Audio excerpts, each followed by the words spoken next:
baik-baik aja ya. Aku ucapin selamat datang di Ijida Podcast, Inspirasi Jiwa Muda. Kalian tahu nggak kali ini aku bakal bahas soal apa?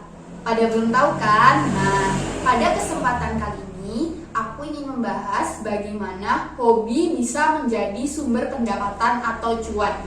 Tentunya teman-teman di sini tuh semuanya punya hobi atau kesukaan masing-masing kan? Nah, kalau bisa dimanfaatkan dengan baik, hal itu bisa menjadi sumber pendapatan kamu loh.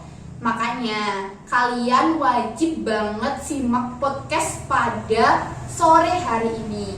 Nah, teman-teman, kalian tentunya tahu juga kan, kalau misalkan suatu pekerjaan itu didasarkan pada kesenangan dan kesukaan atau passion, pekerjaan itu akan menjadi semakin menyenangkan.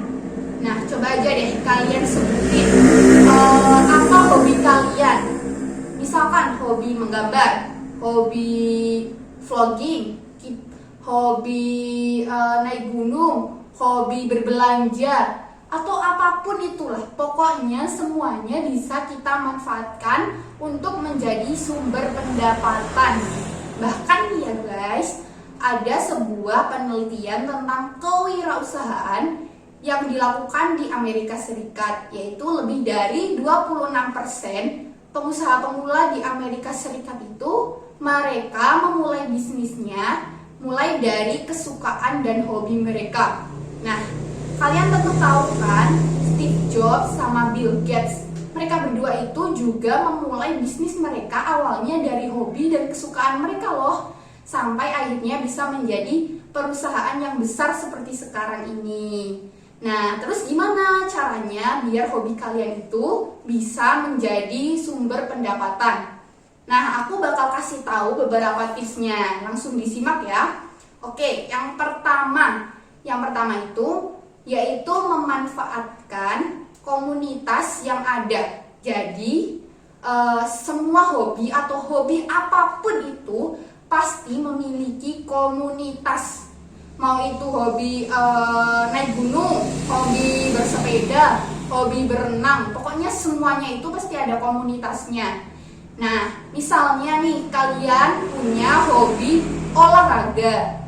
Nah, kalian bisa tuh manfaatin kalau misalkan kalian udah ada komunitas. Nah, dari komunitas itu kalian bisa cari tahu kira-kira hal apa aja sih yang diperlukan orang-orang yang menyukai olahraga. Jadi kalian itu bisa menyediakan alat-alat atau keperluan-keperluan yang mereka butuhkan itu. Nah, jadi kalau misalkan hobi kalian itu hobi yang mahal kayak gitu, itu nggak jadi masalah karena kalian bisa menutupi kekurangan atau menutupi biaya yang dibutuhkan dari hobi kalian dari penghasilan atau pendapatan yang kalian dapatkan dari hobi kalian tersebut. Gimana?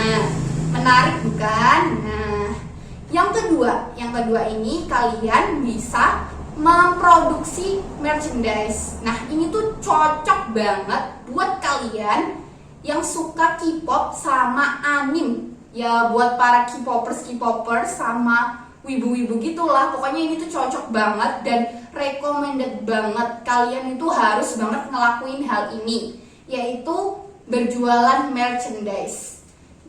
Kalian bisa nih memproduksi merchandise yang berkaitan dengan hobi kalian. Misalnya kalian hobi K-pop atau anime kayak gitu.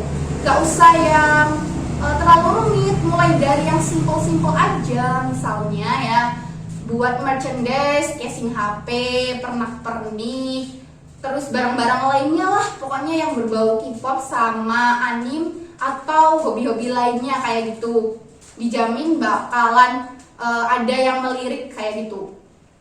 Nah, kalau misalkan kalian ini kayak keberatan kayak gitu kan buat memproduksi suatu merchandise sendiri, karena kan memerlukan biaya, waktu, dan tenaga juga. Nah, kalian bisa jadi reseller merchandise. Jadi ini tuh kayak lebih gampang daripada harus memproduksi sendiri seperti itu. Jadi kalian bisa nunjukin ke semua orang kalau hobi kalian itu bisa menghasilkan suatu penghasilan atau pendapatan seperti itu. Jadi nggak ada lagi nih yang bakalan remehin kamu kalau misalkan kamu seorang K-popers atau wibu kayak gitu. Nah, gimana? Tertarik kan? Oke, kita lanjut. Yang ketiga yaitu mengajarkan hobi kamu kepada orang lain. Nah, ini tuh cocok banget buat kamu yang punya hobi yang bisa diajarkan kepada orang lain kayak gitu. Contohnya, misal kamu tuh punya hobi menggambar, melukis kayak gitu.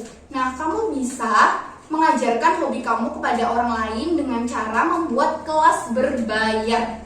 Kalau misalkan nih ya teman-teman, kalian kayak masih gak pede atau masih gak percaya diri gitu lah intinya sama skill kalian buat menggambar, kalian juga bisa memulainya dengan free classes. Jadi jangan dulu langsung membuat kelas berbayar kayak gitu. Kalau misalkan kalian masih merasa kurang percaya diri, mulai dari free classes. Misalnya kalian hobi menggambar nih, nah kamu bisa membuat suatu tutorial atau kelas menggambar, kelas mendesain dan sebagainya itu, kemudian kamu upload di YouTube atau di media sosial lainnya. Nah, ini tuh ya, kalau misalkan berhasil dan konten kamu ramai, kamu pun bakalan mendapatkan penghasilan dari konten itu aja. Jadi gimana? Mudah kan? Intinya kalian itu cuma harus mencoba dan berusaha. Jangan sampai kalian itu patah semangat kayak gitu. Ya, kemudian ini adalah tips yang terakhir, yaitu membuat brand. Nah, ini tuh sama seperti yang dilakukan Steve Jobs dan Bill Gates. Mereka kan membuat brand kayak gitu. Nah, kalian juga bisa meniru membuat brand seperti itu. Membuat brand itu nggak harus barang-barang mahal ya teman-teman. Misalkan kalian itu punya hobi di bidang kecantikan atau bidang fashion. Nah, kalian bisa membuat suatu brand dari hobi kalian itu. Misalkan kalian membuat brand lipstick, parfum, atau baju, atau apa tuh hal kecil-kecil lainnya gitu lah. Pokoknya bisa dimulai dari situ, nggak harus yang barang-barang mewah. Siapa tahu kan dari brand yang tadinya kecil-kecilan bisa menjadi brand yang besar kayak gitu kan, amin. Nah teman-teman, itu tadi beberapa tips yang bisa aku sampaikan kepada kalian. Kira-kira kalian mau melakukannya apa nih? Nah intinya kalian itu harus pandai-pandai mencari peluang. Gimana caranya biar hobi kalian itu bisa menjadi sumber pendapatan atau sumber cuan. Ya kayak kalau misal kita sambil mendalami hobi kita bisa mendapatkan cuan. Ya kalau kata pepatah sih, sambil berenang minum air. Bukan itu pepatahnya. Sekali dayung 2-3 pulau terlampaui gitu ya. Jadi dari hobi bisa menjadikan uang gitu kan, kapan lagi, kayak menyenangkan banget gitu. Intinya kalian harus tetap bersemangat ya. Waduh guys, udah jam segini nih. Udah saatnya nih aku pamit undur diri. Terima kasih ya yang udah mendengarkan podcast aku sampai selesai pada sore hari ini. Semoga apa yang aku sampaikan bisa bermanfaat dan bisa menginspirasi kalian semua. Ingat, gak ada hobi atau kesukaan yang beban. Semuanya itu bisa bermanfaat asalkan kita itu mau mencari peluang dan memanfaatkannya sebaik mungkin. Bahkan bisa menjadikan sumber pendapatan hanya dari hobi loh kawan-kawan. Oke, intinya tetap selalu berusaha, selalu bersemangat ya. Nah, aku Emma pamit undur diri ya. Sampai jumpa, ketemu lagi di episode berikutnya. Dadah!